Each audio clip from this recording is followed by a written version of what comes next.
All right, this is only going to work if you go all in and really get your mind, body, and soul all connected. All right. Listen, we have a lot of people in the gym, right? We have a lot of people in the gym just going for the homies, just going for friends, just going for the vibes. That's fine.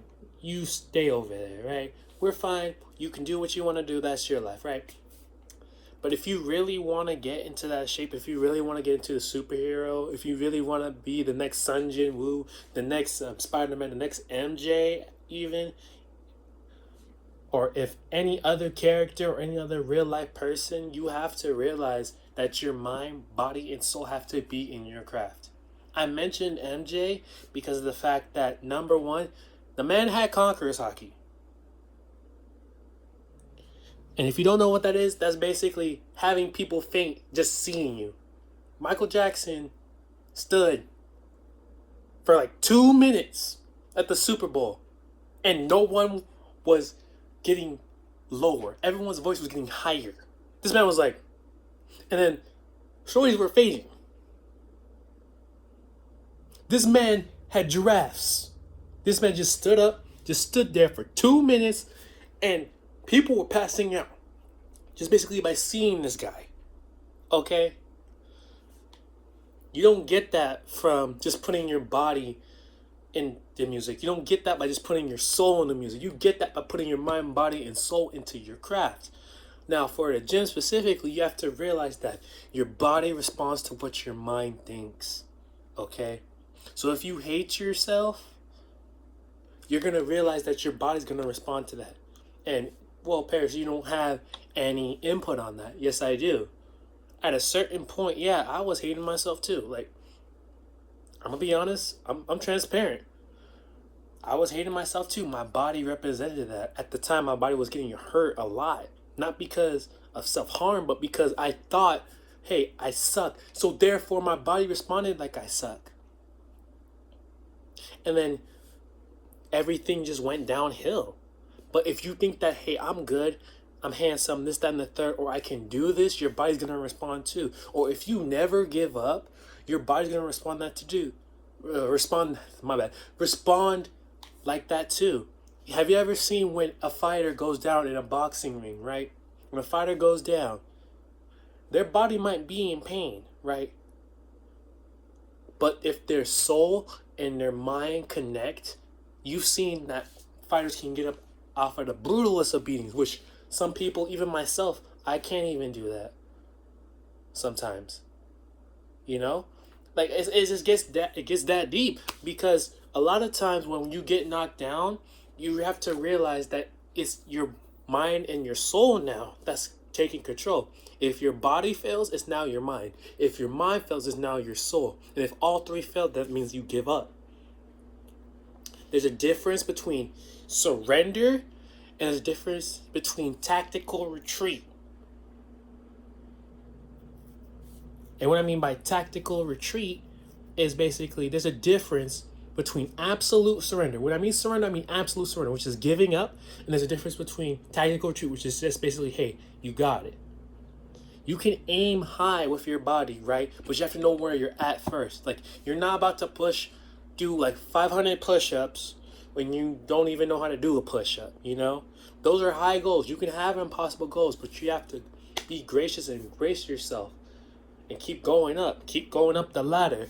You can't paint a house in one day. You just have to paint each stroke every day. That way the house looks even and it looks neat. A lot of people just be throwing the paint all over the house and it looks crappy. If you do a little bit of paint each day, which is a little bit of inputs, like, hey, I'm going to do push-ups like this. I'm going to do close grip push-ups. Now I'm going to do 10. Okay, I can do 10. Let me add some weight. And then keep progressing. Then you realize that your house looks better than most. And then when your house looks better than most, obviously you're going to attract people whose house looks like that too. Then you can learn from them how they do their stuff and keep going up. If you treat yourself and your body and you think that your body is shit, then the universe is going to respond to that. Oftentimes people be asking everybody, even myself or friends or family or whatever, about, hey, you The universe seems to only reward people who do bad things, and that's not true. The universe is neutral. The universe has what I believe basically the negative karma and then the good karma, right? And it gets deep like that because with the negative karma, yes, you get the instant gratification, which is, hey, you can go viral for just saying hot tua, okay? And you can build off of that, right? But you realize that when you get $1 million in your hand, can you do it again?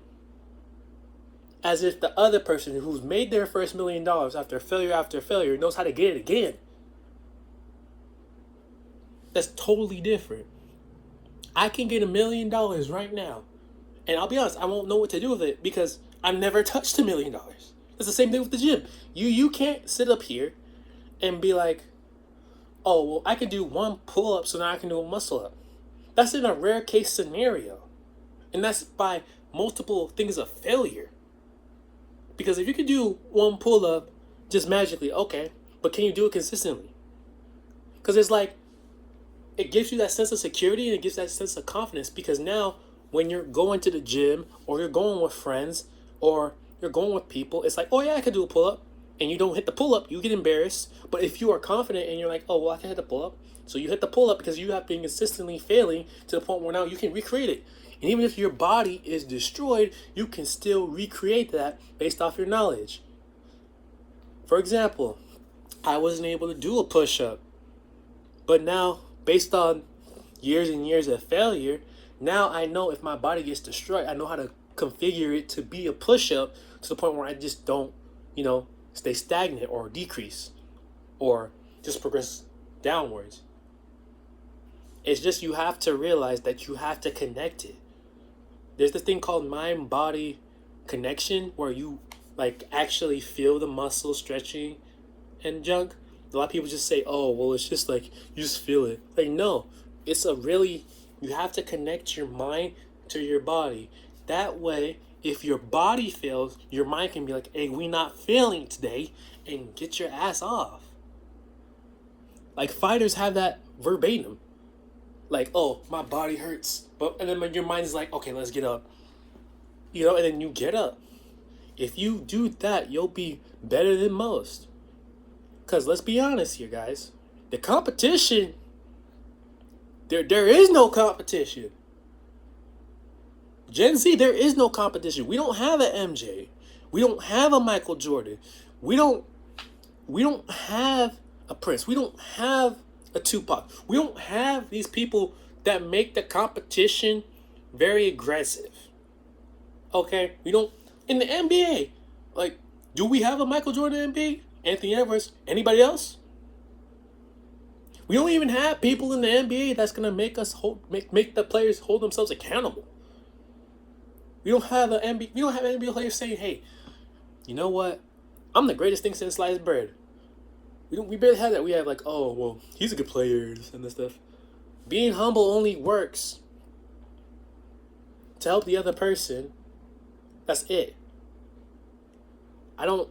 Listen, being humble is all good and dandy, but if you don't get what you want, you're basically just meat writing.